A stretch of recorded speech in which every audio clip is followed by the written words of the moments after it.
Yo, fellow guitarists! So right now, I'm going to show you how to play guitar by using the finger picking or plucking technique.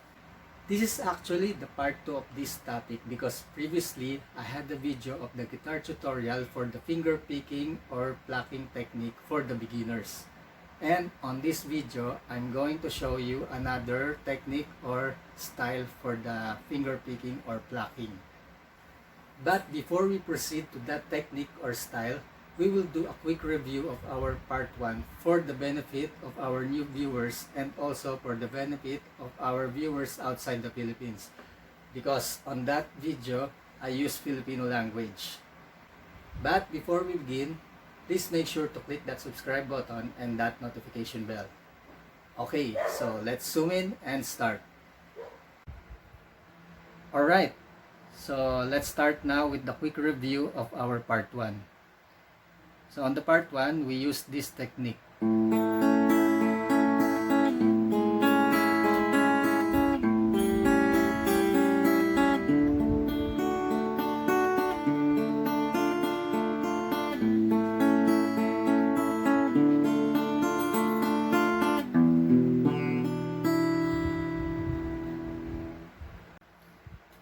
Okay, so on this particular technique, it doesn't matter what song are you playing. I will just show you the pattern of that style. So let's begin with the number of your right hand fingers. Just take note that we will focus on your right hand. Okay, so this is your finger number 1, finger number 2, and finger number 3. Your finger number 1 is for the string number 3. Your finger number 2 is for the string number 2. And your finger number 3 is for the string number 1. So the pattern that we will use is the 1, 2, 3, 1, 2, 3 pattern. Okay, so let's start with the finger number 1 on the 3rd string, followed by the finger number 2 on the 2nd string, and finger number 3 on the 1st string. So the pattern is 1, 2, 3, 1, 2, 3. 1, 2, 3, 1, 2, 3. 1, 2, 3, 1, 2, 3. 1, 2, 3, 1, 2, 3. So let's use the A chord.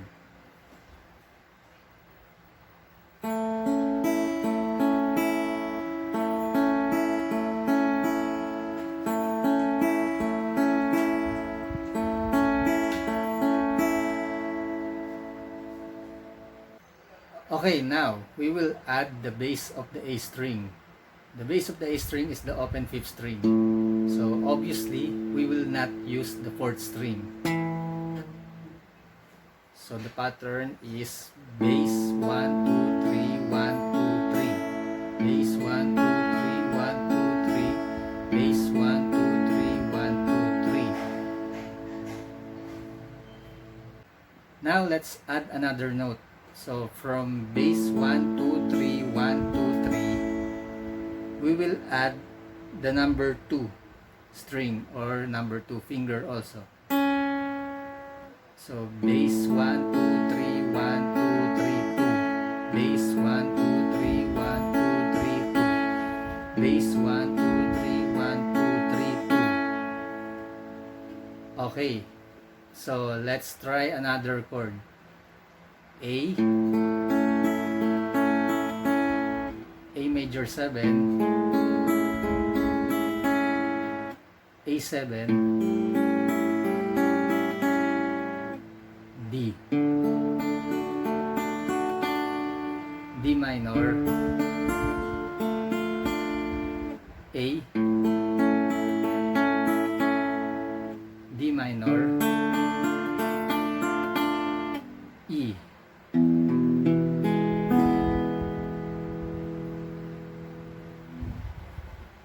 Okay, just take note of the bass or the root note that we are going to use. For example, on that A chord, we use the open 5th string because that is the bass or the root note of our A chord.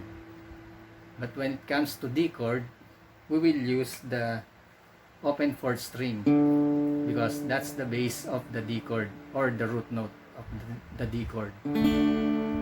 So if the chord is G, we will use the 6th string on the 3rd fret.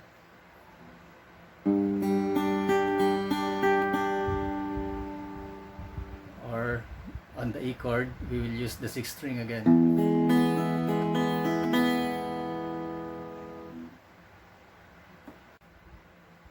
So that's all about the pattern of this video. So let us now proceed to the part 2.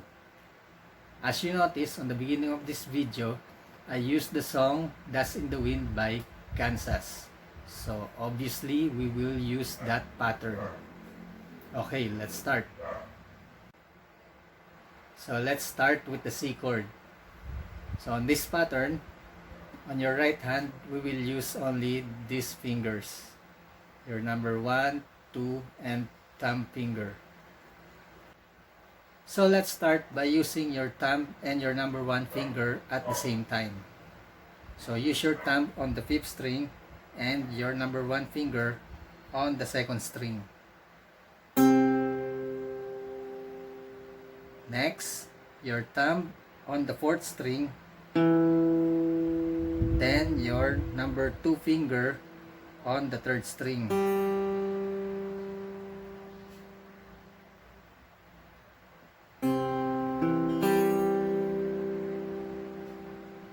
Okay, the next one will be your thumb again on the 5th string, then your number 1 finger on the 2nd string again.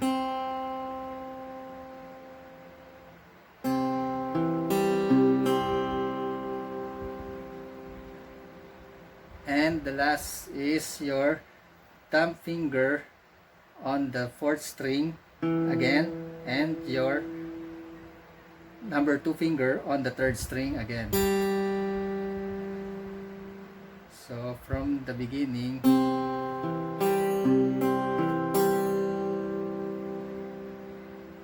okay, let's do it again.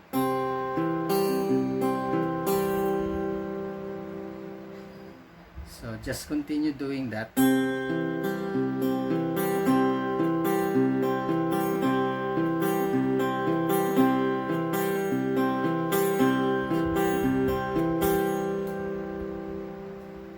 And you can change the chord.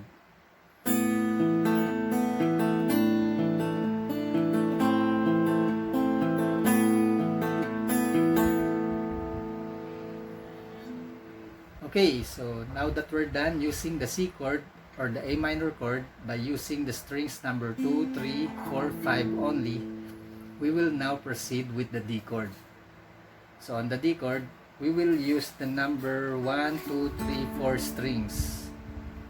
So instead of starting with the number 2 and number 5 strings on the C chord, on the D chord, we will start with the number 1 and the number 4 strings.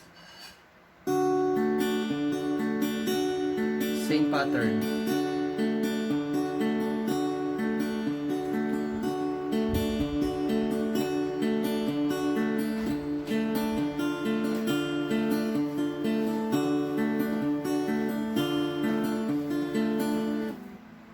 You can also use that on the F chord.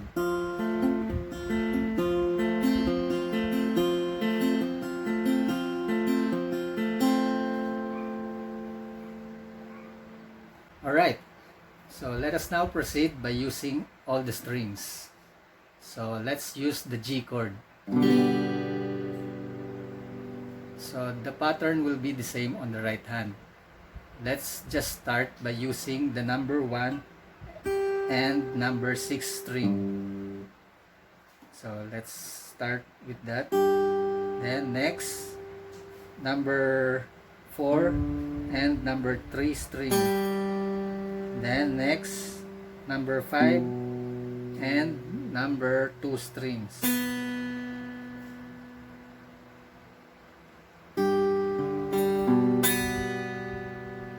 Then the last pattern will be the number 4 and number 3 strings.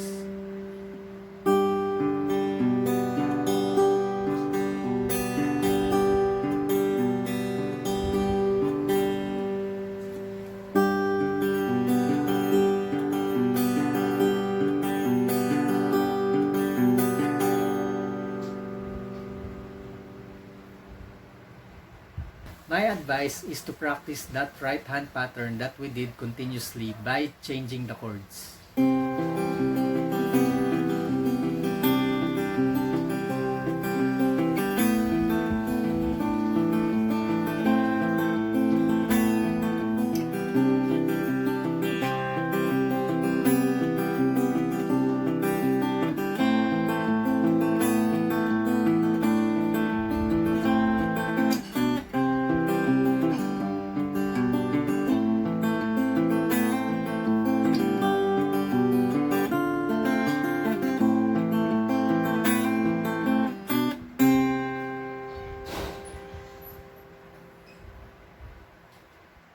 Alright, that's it. So I hope this video will help you to learn the finger picking or the plucking style. And for those who want to check out the part 1 of the video regarding this topic, the link is on the description box. And for those who haven't subscribed yet, please make sure to click that subscribe button and that notification bell. Alright,